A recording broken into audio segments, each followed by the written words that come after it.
is Andre Guichard, your Mayor of Bronzeville. And I'm Frances Guichard. Welcome to the 4th annual Mayor of Bronzeville Ball this year, virtual ball. Has it been 4 years already? 4 years, that's what happens when you're having fun. Giving is contagious, and I can say that when we first were appointed by the Defender newspaper 4 years ago, who knew that giving would be as much fun as receiving? Yes, and we've had a great 4 years.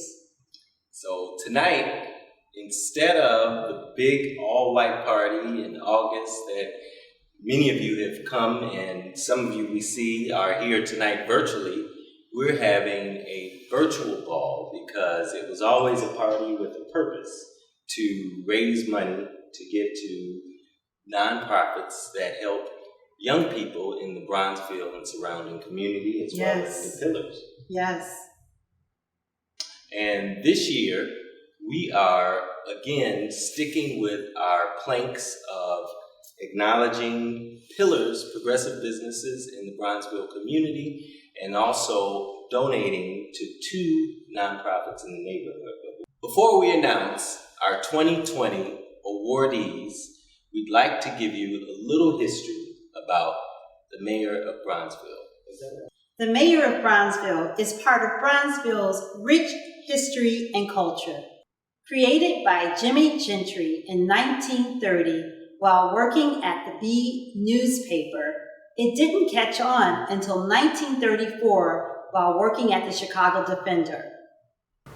The first mayor of Bronzeville was Jimmy Knight, the first owner of the historic Palm Tavern that was located in the building that now holds Gallery Guichard. The past mayor was the late Herb Kent, the cool gent, and the baton has been passed on to Andre Guichard. Happy birthday, Andre Guichard. Yes. And happy birthday, Mr. Timio Black. Go Bronzeville. Before we announce tonight's awardees, we'd like to share with you how you can participate and also donate to Building Community Foundation. Yes, it's easy. You can go to the link provided in the chat on our PayPal account, or you can go to our website at buildingcommunityfoundationinc.org. A word from our Alderman of the 3rd Ward, Pat Dowell. Hi, everybody. My name is Pat Dowell. I'm the 3rd Ward Alderman, and I wanted to be here with you today to congratulate Equality Should Be Normal and Friends of Bronzeville Classical School for your commitment and involvement in the Bronzeville community. First, on Equality Should Be Normal, I want to congratulate Ramel Murphy, who came into the community in a storm and was a godsend to us because he opened up a center on 51st Street, which will serve young people and adults just with a bunch of resources that our community sorely needs. I look forward to partnering with Romel and the Equality Should Be Normal group as we move into 2021 and out of this pandemic to continue to deliver services that will uplift our community and our young people, and also our adults. To Steve Mitchell and Nicole Spicer, congratulations as well. The Bronzeville Classical School has also taken the community by storm by providing a much needed quality education center for our young people in the Bronzeville community. I want to thank all the parents who have worked so hard to continue to support the faculty and the children who attend Bronzeville Classical School. Know that your efforts are needed and appreciated. I also want to thank Frances and the Mayor of Bronzeville, Andre Guichard, and First Lady Frances Guichard for their longtime commitment to the Bronzeville community and for highlighting these organizations in our community who continue to do good work. I look forward to us being all together next year when this pandemic has been lifted And again, I wish congratulations to all the winners, and thank you again, Francis and Andre, for your unwavering support of our community. Thank you. This year, the pillars that we will be recognizing are the Bronzeville Art District. Awesome. Now celebrating 14 years, it is the largest African American art district in the country. And at the beginning of COVID, we heard the devastating news about 41% of African American businesses that had already closed around the country. And we were inspired to make sure the Bronzeville Art District didn't suffer the same fatality. And we positioned a lot of our efforts with the help of AARP, Blue Cross Blue Shield, and People's Gas. We were able to continue to connect the art community to the different galleries and studios, the Bronzeville Artist Lofts, Bay African Art Gallery, Little Black Pearl, the Southside Community Arts Center, and Blanc Gallery. And through our efforts, we have given 6 months of connectivity, which is really part of our goal. The main objective of the Mayor of Bronzeville is to donate to nonprofits in the Bronzeville or surrounding communities that help kids to help with violence prevention. And this year, we have an amazing award ceremony for you that we'll also share with you. I'd like to introduce our first Mayor of Bronzeville awardee, Friends of Bronzeville Classical. This is really great because while people think it's a private school, Bronzeville Classical is a public school, and oftentimes with some of our public schools there's shortage of funds for supplies, and this donation helps our kids with supplies and a variety of other opportunities to learn, which they may not have. They have to wait for those expenses. Exactly. And I know there are many schools out there who need the support, and we're very fortunate to be able to give to the Friends of Bronzeville Classical. And hats off to all of the students there for continuing to perform above average. And that's the part that we love the most, is the excellence. They are the future. Our next awardee is a new nonprofit and a brick and mortar. Equality Should Be Normal. And Romel Murphy is really not waiting for the grass to grow under his feet, and he's built a brick and mortar that reminds me a lot of the old school park field houses where as a young person you had a good place to go play pool, meet other kids, hang out, and it's kind of a safe zone. And I think, seeing that right here in that neighborhood is a great thing. So. Yeah, I remember that. It really helped me as a young person to become who I am today. Exactly. So hats off to you, but we do have a short video interview that we had the opportunity to talk in detail after visiting this facility that we'd like to share with you now. Welcome back. My name is Andre Guichard, your Mayor of Bronzeville, here with the First Lady of Bronzeville. Hi, how are you guys? And we're excited to introduce you to Romel Murphy with Equality Should Be Normal, a nonprofit here in the Bronzeville Woodlawn, Washington Park community. But without further ado, Romel, welcome and congratulations on one of our 2020 winners of our donation. Yeah. Welcome, everyone, and I thank you guys so much, and I totally appreciate the Guichards for their generous donation and support of Equality Should Be Normal. Excellent. So, of course, everybody wants to know, a lot of people want to do something because of everything around you, but what was the spark of imagination or motivation for you to want to do something so important and so needed in our community? So I think the motivation came just like everyone else. It was at a pivot point. So my background is the music industry. So I'm generally in LA, maybe 2 weeks out of a month.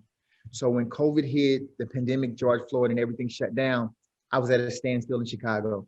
So I start opening my eyes and looking at the community, seeing what was going on, and got involved in a couple protests. And I realized I wanted to support. So I reached out to other organizations to just be a behind the scenes support piece. No one responded. So after that, I had to take it upon myself to get involved. And I thought about just planning a rally and a peace march, and that was it. When I did that, I realized that's my purpose.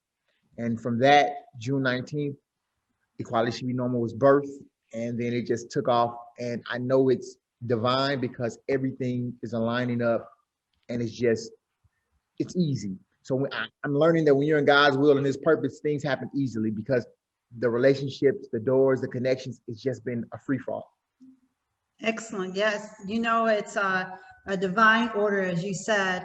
And with that, you see a lot happening within the community. And right now, especially during COVID, tell us a little bit about some of the programs that you offer and where you're located. Okay, so the program that what we started is the Barbara Murphy Equality Should Be Normal Community Resource Center. It's named after my mother, who passed away at 47 from colon cancer. So it's located on 51st and Prairie, right at the corner. It's 239 East 51st Street.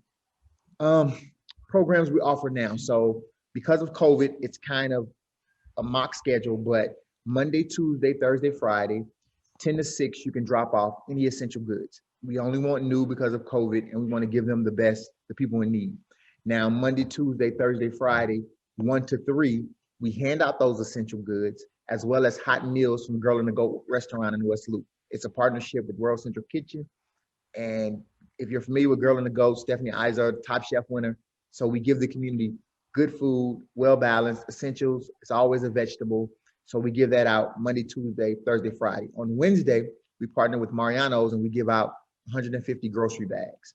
The bags entail bread, milk, spaghetti, chicken noodle soup, macaroni and cheese, pasta, peanut butter. So we hand that out every Wednesday from 1 to 3.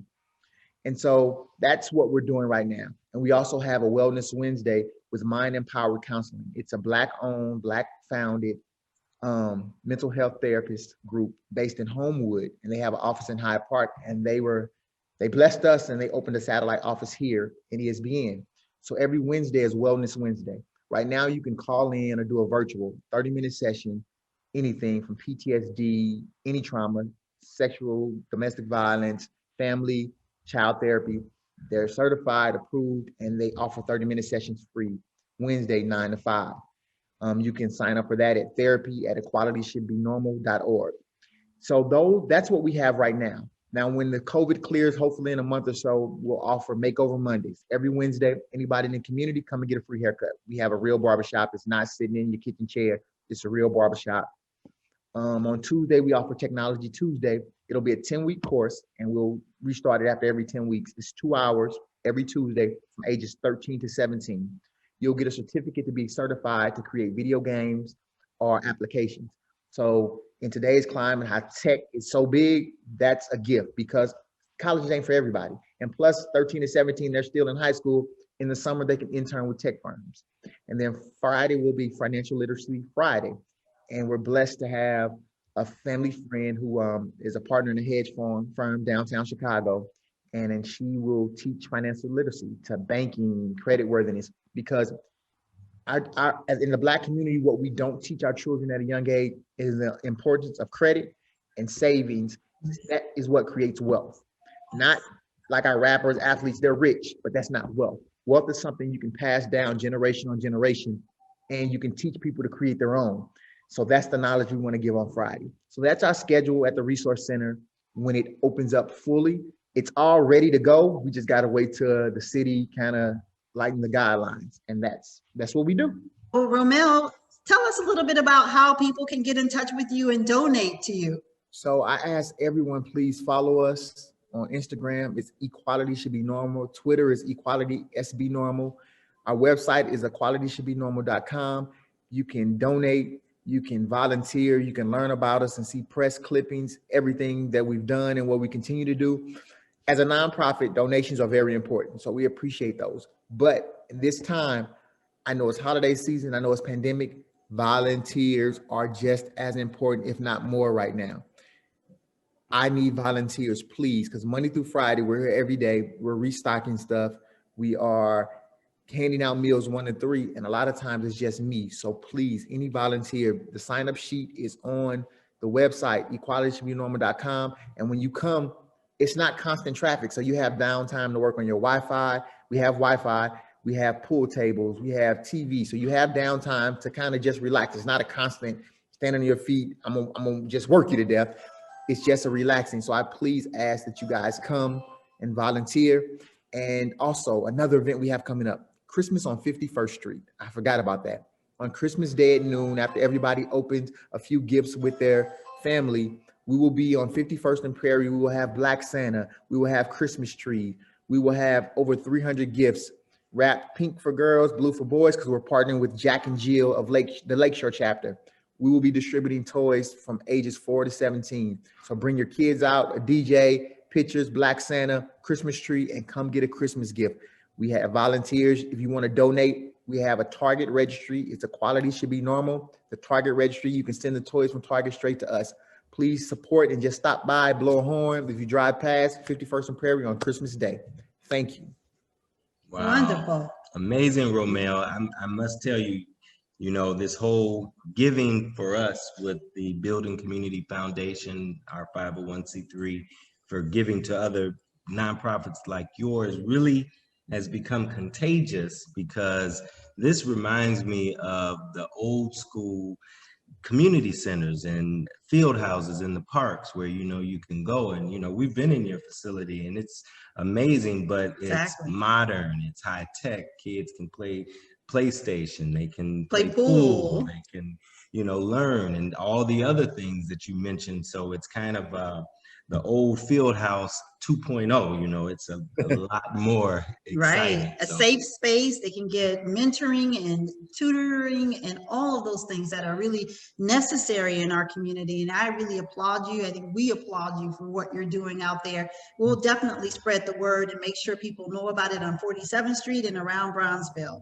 And thank you for building a brick and mortar, because we see 15 years in the community, the effects of institutionalized racism on the community, and your space is a very well needed space. So thank you, brother, and we're very happy to And I thank you guys for what you do for Bronzeville outside of my resource center, because my wife and I, we live in Bronzeville. So I thank you guys for what you do for the community. Thank you. Have a wonderful, wonderful, wonderful day. You too as well. Take care. All right.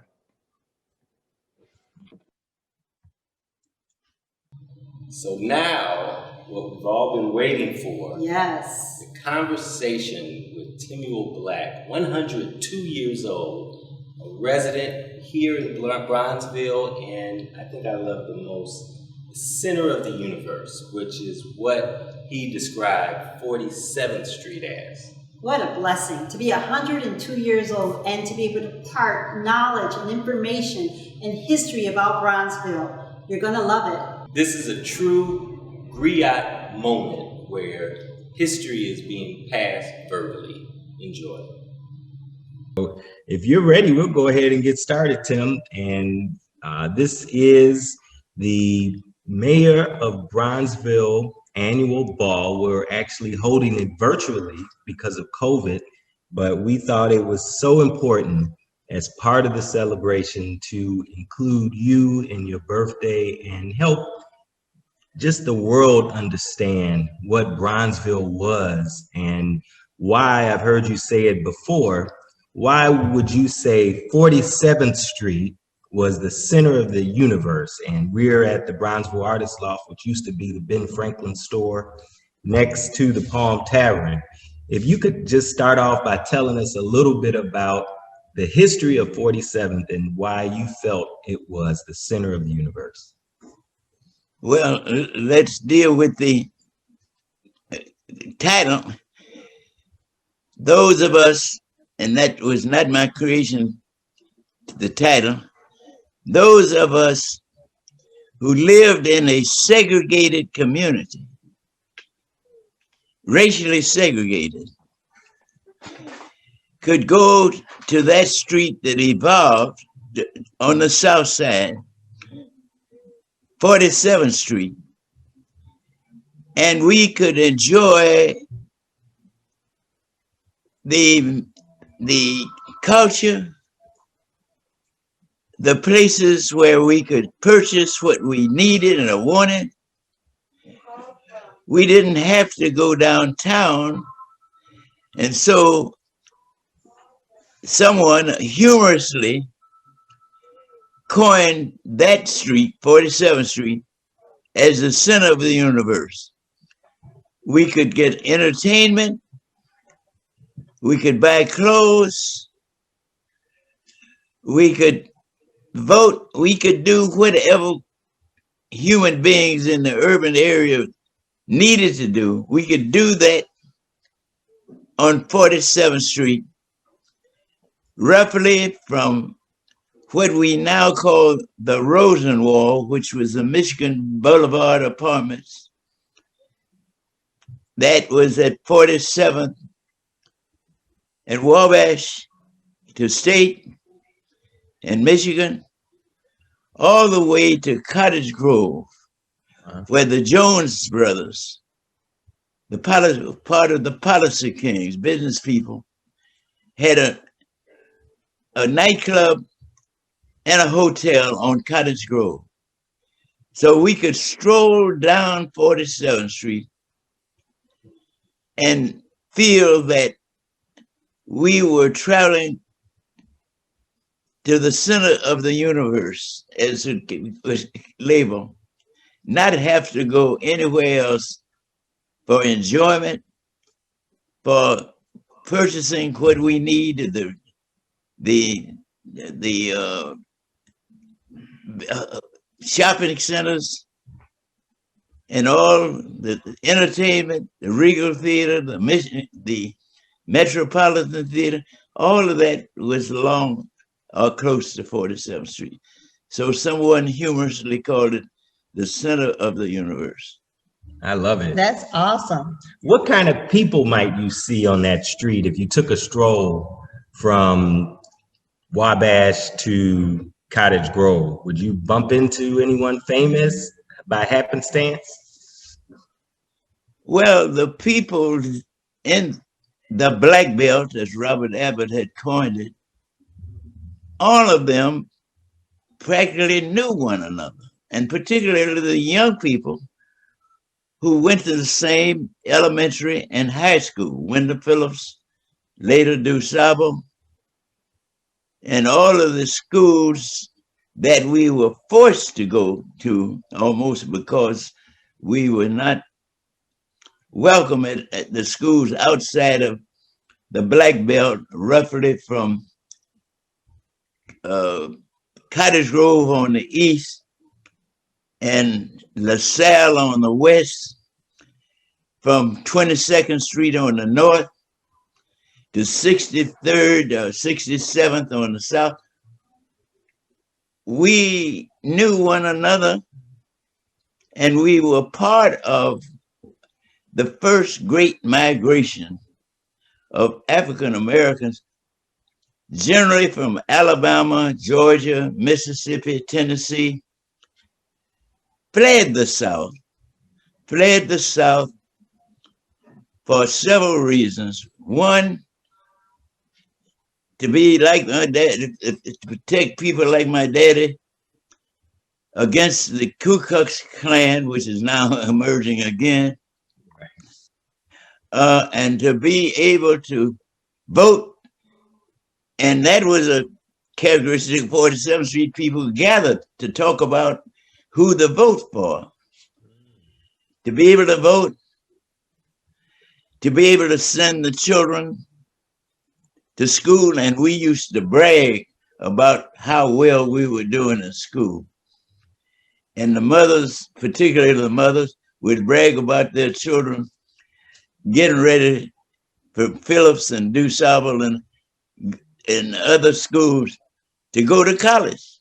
Nice. And most of us graduated from high school, and a lot of us went to the junior college, which were also available. I think he in the wants to neighborhood. know famous people who used to stroll up and down 47th Street. Well, you're asking. He did ask.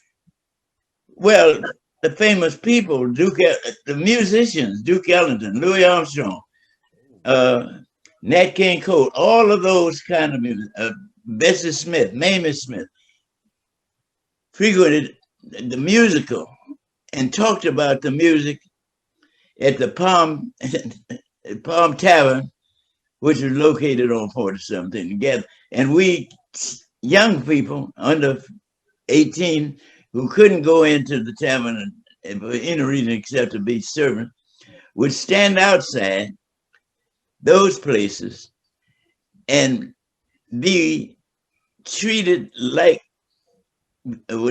honored people by those famous people. W. Du Bois, all of them famous. I wish I could name all of them, but when you get to be 102, your memory isn't what it was when you were 22. Tim, didn't you, one of your classmates was Nat King Cole, isn't that correct? Wow. Oh yeah, Wow. Nat King Cole. Yeah. Uh, You told a story I about. knew Ray Nance. Ray Nance went to Inglewood, but he later wound up with Duke Ellington. I knew him from playing in the playground, Carter School playground in the 58th Street. Wow. That's awesome. We see your picture with Dr. King, Dr. Martin Luther King. Tell us a little bit about how you met Dr. King. Well, it's a big story, but I will put that part in to understand, so you can understand behavior changes. See, as I indicated earlier, the first great migration of African Americans fled the South to be able to get more freedom for themselves. And then one day I was playing in a tavern with George Oliver and Joe Bowes, one who became a famous playwright and the other a prominent doctor. We were in a tavern on 63rd Street. December the 7th, 1941, and enjoying the music. And they kept saying over the radio, Pearl Harbor has been bombed. That's December the 7th, 1941. Wow. Pearl Harbor has been bombed. I turned to George, because that was my birthday and we were celebrating. I said, she shouldn't have drank so much. In those days, we talk about when you got out of hand being drunk or something, and we put a bombed or stoned on that idea, humorously. And I was drafted later, as many of us who were over 18 were, into the Army. And I served in Europe, D-Day and all the others up until and I saw what human beings could do to one another at the extermination of Jews, blacks, and all the other kind of people by Adolf Hitler. And I had a feeling that had been transferred to those of us whose parents had fled the South, that this can happen to any group of people. Mm. And so we came back, and we had also experienced Hiroshima and Nagasaki in Europe, in Asia, where the atomic bomb was first used by Americans. And we came back, and I saw what human beings could do. We came back determined to make America a better place. And moving fast forward, young people, ask your older relatives, they can give you similar stories. When I say older, I mean over 80 or so. We came back determined that the world we live, we were good Americans. Some of our younger people particularly were on the fighting lines, and some of us who were older maybe, we were in the supply units, which were bombed by the Germans to cut off the supplies to the combat troop. We were in my unit, the 308th Quartermaster Railhead. We received 4 battle stars in the French Croix de Guerre for being on the front line, and I was on the front line when we moved into Germany and up to the river. And so we returned with an attitude.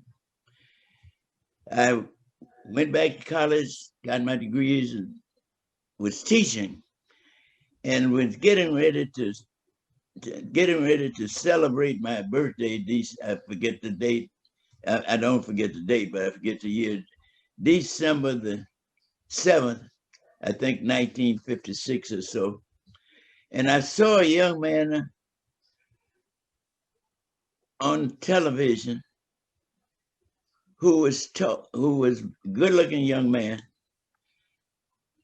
in Alabama, and he was reciting a statement that had been made by a woman by the name of Rosa Parks.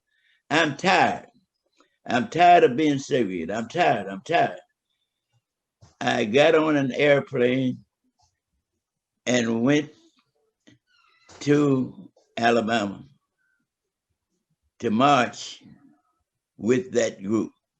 And that's where I first met Dr. King, Dr. Martin Luther King. Young, good-looking, articulate, brilliant man who had a doctorate degree. He was tired of being treated differently. He had matched himself up with the intellectuals who were Caucasian. He had matched himself up all levels, and yet he was treated. And he articulated what Rosa Parks and that group in Montgomery, the Montgomery bus boycott, had experienced. He articulated for many of us, not just Blacks, but other groups who felt that the theme of the Constitution, we hold those rules to be self-evident. Not, we put in all human beings are created equal, are endowed by their creator with certain right, life, liberty. We saw that, we felt that as it was articulated by Dr. King. And at that point, we followed his leadership all the way and past his death. Do you understand a little bit what I'm saying? Absolutely. Everything. That is wonderful. It leads me to my question about your activism as a citizen, getting on a plane, going to Alabama to march. Do you think today, with everything that's going on in the world, the Ku Klux Klan kind of resurfacing and all of the potential human rights at stake, do you think that type of activism by individuals like yourself is what's needed, more of that? Or what do you think are some of the solutions we need to correct where we are? Well, I think, and I'm not hearing too well, at 102 you'll find out. But I think that period made a difference in the lives of people all over the world, and particularly in the race. But I think what began to happen after that World War II and Dr. King is they developed a class division in the African American community, where the well-earning middle class moved into the middle class of Caucasians and others, and left our less fortunate brothers and sisters behind in the old ghetto, particularly with Mr. Hansberry, Carl Hansberry, Lorraine Hansberry's father, who broke the barriers of restrictive covenants so that housing for those who could afford it was considered equal. Those of us returning from World War II, starting families from an overcrowded community, began to move into neighborhoods like South Woodlawn, Hyde Park, and others, and leave our less fortunate brothers and sisters who had been pushed off the land. They were less fortunate than the first man, and moved to the north, thinking that there would be other opportunities. In fact, they moved off the land because a cotton picker could pick more cotton in a day than 100 others could pick by hand. And so they were not needed. They were not as well. And they had been deprived of education. They're deprived of unity. And when they came north, they were no longer needed when the technology of manufacturing and other skill was no longer necessary. And so they were left isolated in the old ghetto of Chicago. And then they segregated them in housing by building high-rise public housing, and then saying that if a male was in the house over 18 and they couldn't pay the rent, the mother could not get welfare. And so that created the separation economically and politically that now exists for the Black community. Wow. Do you understand a little bit what I'm saying? I do. Right, that's very much so. And with that, what do you think about 47th Street deteriorated in that Yes. period that I'm describing after World War II. as people fled the neighborhood? Yeah, that they could not, the businesses could not support these less fortunate. And with your wisdom, what do you think needs to be done today? How do you think we should move forward today? You have lots of wisdom. You've done many things. You've been involved in many activist programs and organizations. What do you think we could do today to take this another step forward for African American people? I think that those, and I happen to be one of those, but I'm getting older, who are fortunate, should unify in organizations like the NAACP, the Urban League, and creating their own their labor organizations, and improve the school donation to the less fortunate, and have you fortunate young people as mentors to talk and explain to those young people. The future is in their hand. As I used to walk around and humorize and go educate, I would say to the young people, when white and black and all, when you go shopping, what do you go looking for? Eventually, one of those youngsters said, Mr. Black, when I go shopping, I look for the best I can find for the cheapest price. I then give it a historical meaning. What do you think the slave traders did when they went to Africa?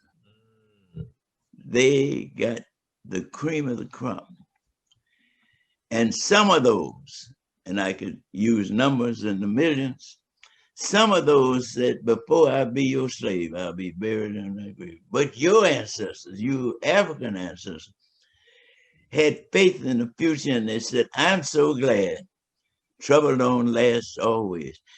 I'm not saying that anyone should carry that story or not that, but I am saying that creating a faith in the future is what our ancestors, my grandparents and great grandparents, had to have for me to be here, but I also had to be prepared.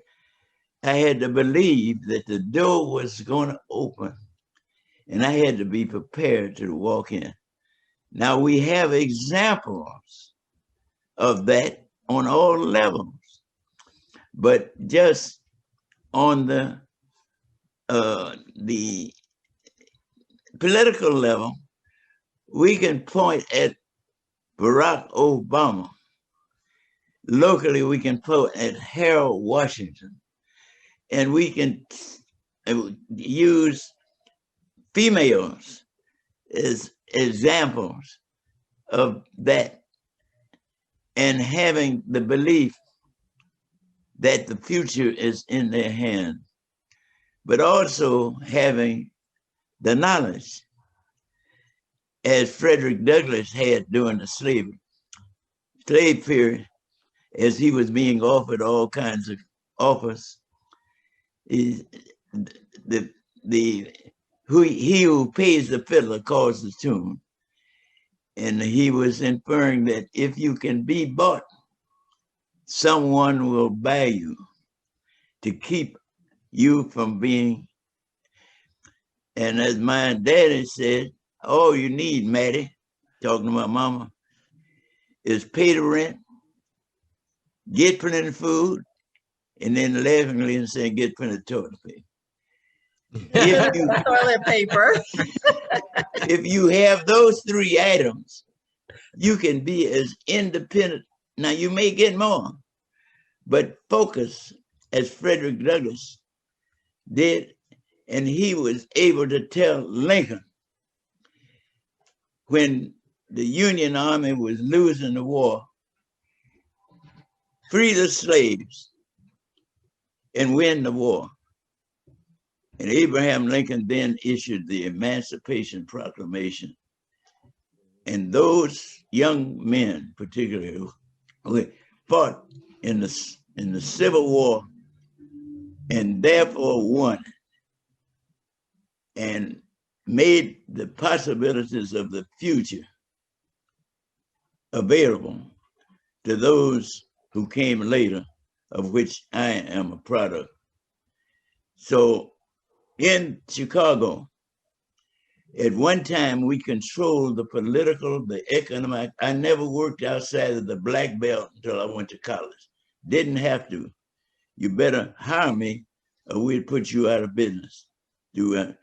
And all kinds of, and so using that history, I think for younger people particularly, transferred from people that they know, their relatives and older folk, will give them the hope and the inspiration and help them through the political world to get the skills, the educational skills that are necessary to make it in this new world.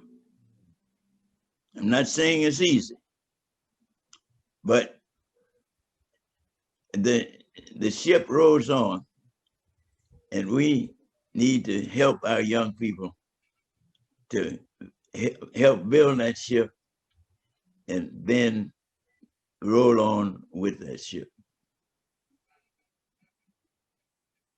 That's great advice. And, you know, we're so happy that we understand it. And we're so happy that you are here at 102 years old. And we're happy to also have friends like Joe Harrington and your beautiful wife, Zenobia.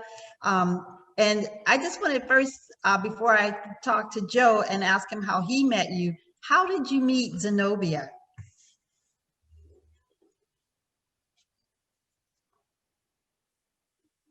Everybody always asks how Andre and I met. How did you meet your wife? Oh, she was in the labor movement over at 48th and Wabash, where they used to meet, the labor leaders. And that's where I met Zenobia, and we began to date, and we later began to marry. Beautiful. Zenobia, are you there? 40, that was more than 40 years ago. Look, She was much younger. I was much older. She got a great husband. Tim, I met Tim years ago at Thompson's first inauguration in Springfield. He doesn't remember that, but I have a picture to prove it. But anyway, Harold Washington was a member of Congress, and I was a member of the Housing Task Force, and Tim co-chaired the Education Task Force. So we used to see each other in the congressional office all the time. And one night we were at a meeting at the Urban League, and he says to me, "Ms. Johnson, I wonder if you would mind seeing me socially." Beautiful. The beginning. The beginning. You see a continuation of that relationship that started in the way she described. And it Next year it'll be 40 years. Wow, that's beautiful. Congratulations. And you know, to both of you, you know, family, activism, being a leader in the community, but also wellness is so important now. And we all in the world want to know, what are your secrets to your health and longevity? Well, secret to Tim's longevity is my cooking. All right now. And your love. And my love. All right, I love it. So, and Joe, we're so happy that you introduced us to Zenobia and Tim. Tell us how you guys met. Well, it's interesting. I met Zenobia before I met Tim. Zenobia may recall that in 2008, there was a scandal that occurred at Burr Oak Cemetery. I reached out to Zenobia because there was this group being formed, the Friends of Burr Oak Cemetery. And we started working together. We formed the organization, and we tried to undo some of the wrongs that had been done at Burr Oak. Fast forward, I started attending First Unitarian Church of Chicago in Hyde Park. Can't remember when. And I found out Tim was a member. And so on occasion, and particularly during Black History Month, I would reach out to Tim, and bring him to church to actually speak at church. My favorite memory, and Tim may remember this because I actually saw some of the order of service for that day. It was February 10th, 2013. And I had invited Tim to be the featured speaker for Black History Month at First Unitarian Church. But I wanted to have music that was appropriate and Tim would enjoy. So I reached out to a good friend of mine, whom you know, Kahil El-Zabar. Yes. Kahil and I met with Tim at Kahil's studio, or his apartment then, for 2 hours, and talked to Tim about music and music that he liked. One of the things that kept reverberating over and over was Duke Ellington. And so Tim, Kahil actually got together an unbelievable group. Kahil on drums, Bobby Irving on piano, famous pianist, Ernest Dawkins and Corey Wilkes. Nice. The music was great. Everything was going well that Sunday at church. And all of a sudden the lights went out. And we didn't know what to do. And we checked, and so we just gave up. We continued with the service. It was a February day, but it was bright and sunny. And our church is huge, and so the sun was shining through the windows of the church. So we really didn't need any lighting. So when it was time for Tim to speak, he left the pulpit and walked out to the front of the church and had a conversation with the people in the church. It's one of my most memorable experiences. He actually spoke for over 20 minutes, no notes, spoke from the heart. And I mean, it was just an unbelievable experience. And Tim may remember it, but it's something I'll never forget. Wow. Joe, and the Unitarian Church was invited Dr. King during Right. those early days. In 1956, he was supposed to speak at First Unitarian Church. That's right.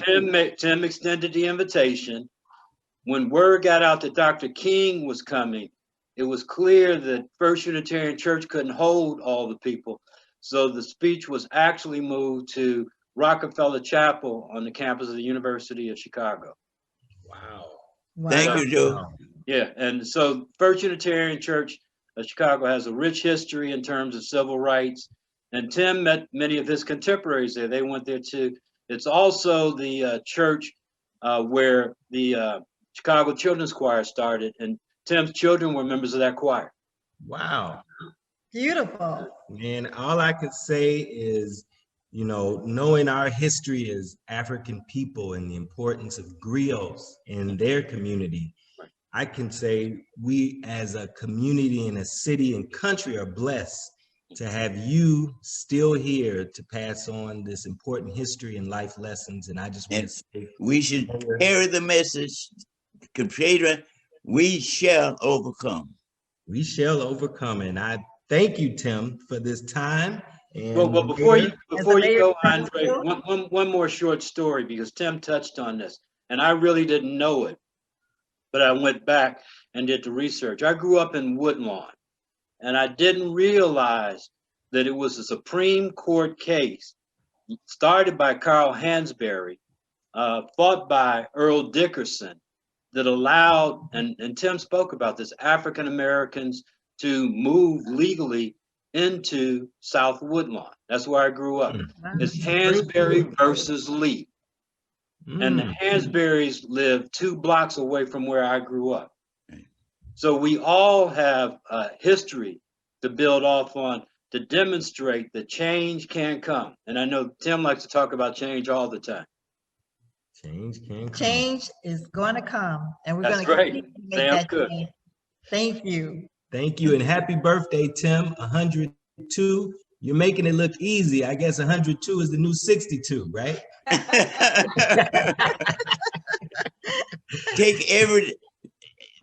Get up and have something to do every day. And don't think about 102, just look at tomorrow, and one day you look up and say, ooh, here I am. 102. That's beautiful. I love it. We love you. We are so happy that you were here today to talk with us. This is invaluable. This information you provided is going to help a lot of people understand our history and how to move forward. And so we just thank you so very much. You and the mayor of Bronzeville, who also has a birthday on December 11th. That's right. So today, which is going to be December 11th. Sagittarius babies, you know, we're something special, isn't that right, Tim? And if you want to invite youngsters to understand, tell them to read, get a copy of Sacred Ground. Yes. Sacred Ground. Which is the last book that, and it's a very short story, but it's a true story of the neighborhood becoming and not just 47th Street being the center of the universe, but the neighborhood being sacred ground, and that's not talking about religion, it's talking about belief that those of my generation grew up in. Thank you. Sacred Ground. So everybody needs to get your book, Sacred Ground. And we're very happy that we're going to be donating to your nonprofit. Tell us a little bit before we go about your nonprofit. Okay. About the we are raising money to endow a fellowship at the University of Chicago. So our goal is 100,000. Right now we have about 40 or 50,000, but our goal is $100,000. And this will be named the Tim Black Solidarity Fellow, the awardees. By the way, I'm a graduate of the University of Chicago. That's Yeah, right. Right. And you also have honorary doctorates as well. So we're just so proud of you. And And likewise, from the mayor of Bronzeville, thank you for being our modern day griot. And we love you, Tim. Tim, and happy birthday. happy Thank birthday. you, thank you, thank you, and many more to come. Bye-bye. That's right. All right. Have a great day. Bye-bye. Okay, bye-bye. What a great night. What great information. You want to pass it down and pass it on. Happy birthday, Mr. Timio Black. Happy birthday. And happy birthday to my husband, the mayor of Bronzeville, Andre Guichard. Thank you. And Francis and I said at the beginning of this journey 4 years ago, we can stop complaining and make our own lemonade out of lemons and make the change around us that we'd like to see happen. So now, with tonight's donations, that's $28,000 we've now donated in 4 years, and we're going to continue because giving is contagious. If you want to participate, please go to our website at buildingcommunityfoundationinc.org. Thank you, and we'll see you next year. Go Bronzeville! Go Bronzeville!